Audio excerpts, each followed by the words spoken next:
Hey everybody, I may have just done something really stupid. I'm in the process of doing a water change on my New World tank here. We are filling it back up, we're almost done. And as I was standing here, I noticed that the filter on my 40 breeder here was not moving water anymore. It was just humming and the water was just stagnant in the tank. I do have an air stone and I do have a small power head, so the water was still moving around. I just wasn't getting any movement from the filter itself. And so what I did was pumped on the top of the filter a little bit, had some air bubbles in the line, and then I finally got it going. And as soon as the water started flowing, I realized immediately that I shouldn't have done that. I should have disassembled the filter, cleaned it out, and started fresh, because I have no idea how long that water's been sitting in that canister. It might be days old, and stagnant foul water like that sitting in a canister can get really acidic and can get tons of ammonia in it. It can just get really foul and nasty, and I just set it swirling all through my tank again. So as soon as I'm done topping off my New World tank here, we're going to go ahead and start draining this tank. And I don't think I'm going to drain it all the way down necessarily, but we're going to do a massive water change on it. And I'm going to test for ammonia and all that kind of stuff. So I will get back to you in a little bit once we've gotten into this tank and found out what's going on. But so far it smells okay. That would be my first alarm bell going off if I got that stinky, funky, dead smell, and I don't. So I'm not overly concerned about it at the moment, and within just a few minutes I'm going to be getting in there doing a water change. But let that be a lesson. If your filter has shut down for a while, don't just start it back up and get it running in your tank again. Get that nasty funky water out of there, clean the filter out, and then start it over. So sit tight, give me a minute, and we'll see what it looks like once we get into the water change.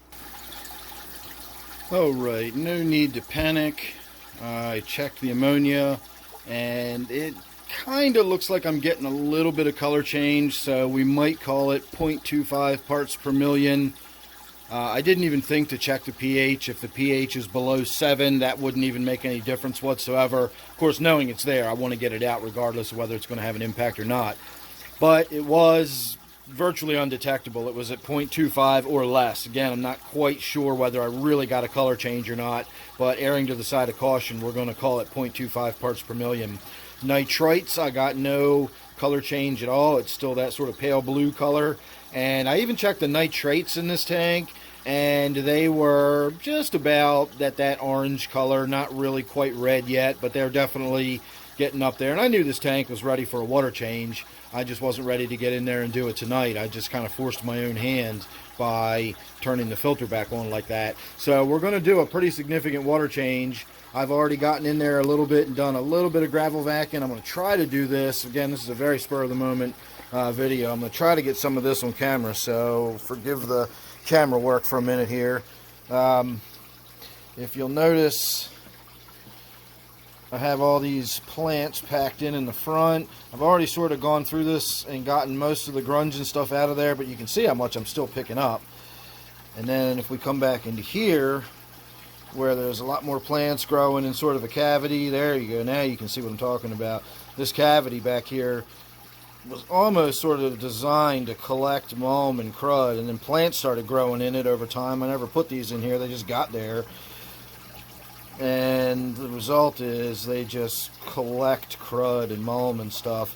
So I'm probably sucking little young fern plants out of there, and all kinds of stuff is coming up out of there. If we come over into this corner, it's not a whole lot different. All that stuff just gets trapped up under these anubias. You can see how much stuff I'm swirling up just by kicking this thing around. So if that's what's going on, you know, just under the plants, imagine what's going on underneath all these rocks and stuff that are piled up in the back. There's so much mulm and crud and stuff in this tank.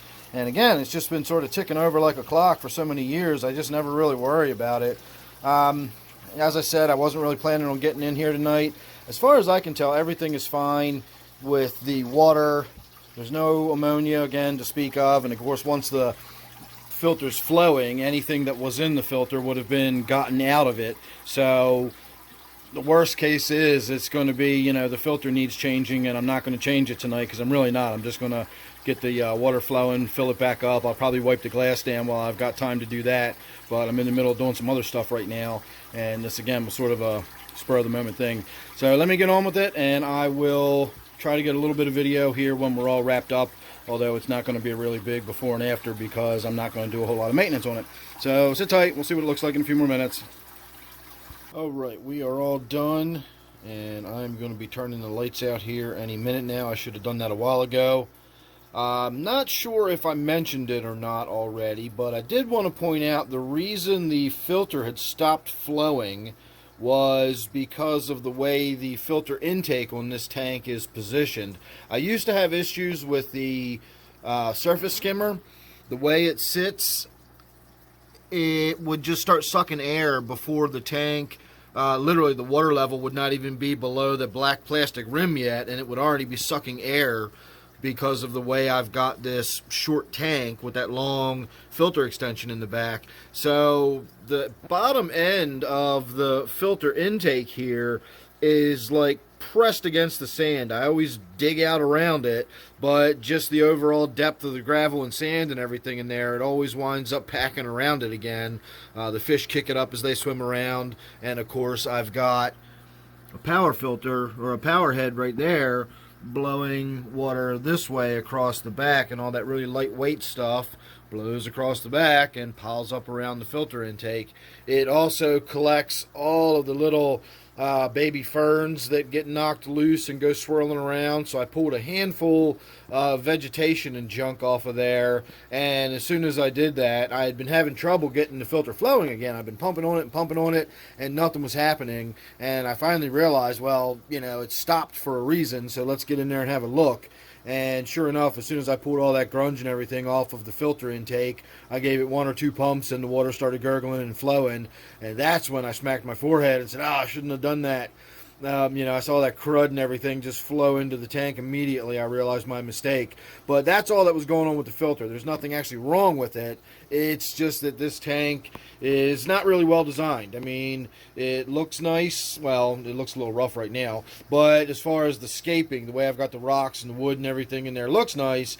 It's my very first tank that I ever really set up and thought about. And one of the things that my lack of experience, you know, I didn't think about was maintenance and how much crud and stuff was going to build up in there. And of course, now that the vegetation has grown in so thick everywhere, it's almost impossible to keep it clean. So that's why you saw that mulm and stuff being vacked out of there.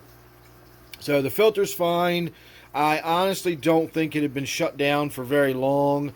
And I'll tell you why. First of all, when I was in here, I was working on another tank, not even paying attention to this tank, and when I looked over at it, something about it just struck me as odd. It struck me odd enough that I walked over to have a closer look, and even with my headphones on and the music playing, as I got close to it, I heard what I kind of thought was like a rattling noise, enough that I lifted one of my headphones off my ear, and as soon as I did, of course, I heard the rattling inside the filter because it had gone dry. Then the impeller was just sitting in there spinning and rattling, and I heard that through my headphones when I was pretty much this close to the tank. So I find it really unlikely that I came in here and turned the lights on this morning and didn't notice all that noise, because I did not have my headphones on when I turned the lights on this morning. You know, having said that, I did feed the tank a little earlier, and I don't think the filter was running then, and yet I also didn't notice it then. Of course, at that point, I literally just lifted the lid, threw some food in, closed the lid, and moved on to the next tank. I wasn't in here looking at the tank or anything. So, worst case scenario, it probably stopped flowing today at some point. And so not really a big deal. And of course, as I said, the filter stopped flowing simply because the intake got all clogged up. So no doubt about it, I do need to get in here and get some maintenance done. I do need to get in there and change that filter out and everything. But as I said, it's already past time for lights out, so we're going to go ahead and call that good for tonight. So make sure you're subscribed. You won't miss anything I got coming up, whether it's this tank or anything else. Thanks for watching this one. Hope you enjoyed it, and I'll see you real soon in the next one.